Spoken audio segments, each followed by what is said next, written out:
అది ఇవ్వాలా వద్దా అన్నటువంటి నిర్ణయం తీసుకోవాల్సింది, దానికి ఒప్పుకోవాలా లేదా అన్న నిర్ణయం తీసుకోవాల్సింది తెలుగుదేశం. ఎందుకంటే భారతీయ జనతా పార్టీ ప్రస్తుత పరిస్థితుల్లో వద్దనీను అంటే భారతీయ జనతా పార్టీ వీళ్ళు ఇస్తే తీసుకునే దశలో లేదు, అది డిమాండ్ చేసే స్థాయిలో ఉంది. ఎంత డిమాండ్ చేసిందన్న విషయం మనకు తెలియదు. ప్రస్తుతం కనబడుతున్నటువంటిది అయితే డిమాండ్ అన్నటువంటిది ఏదో చేసింది, వీళ్ళకి అది సంతోషకరమైన డిమాండ్ కాదు. ఎందుకంటే తెలుగుదేశంలో సంబరం లేదు, తెలుగుదేశం మీడియాలో ఉత్సాహం లేదు, తెలుగుదేశం పార్టీకి సంబంధించినటువంటి ఎవరికి ఎలాంటి సమాచారము లేదు.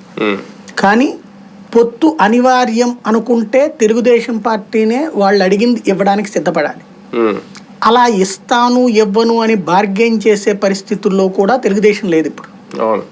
వాళ్ళు అడిగింది ఇచ్చి తీరాలి, ఇస్తే పొత్తు లేకపోతే లేదు. కాబట్టి అసలు సమస్య ఇప్పుడు తెలుగుదేశం పార్టీ తేల్చుకోవాలి.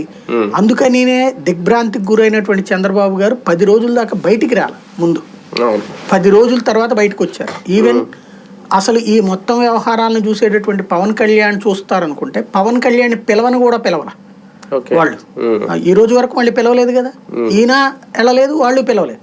అంటే ఈయన అపాయింట్మెంట్ అడిగారని వచ్చింది, వెళ్తున్నారని వచ్చింది లేదు.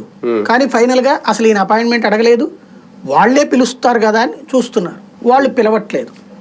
అంటే ఏంటి, సంథింగ్ ఏదో గట్టి డిమాండే ముందు పెట్టుంటారు బీజేపీ. అది 8 పార్లమెంట్ అడిగిందా, 10 పార్లమెంట్ అడిగిందా, 15 ఎమ్మెల్యే అడిగిందా, 25 ఎమ్మెల్యే అడిగిందా, పవర్ షేరింగ్ అడిగిందా, లేకపోతే గనక ప్రభుత్వంలో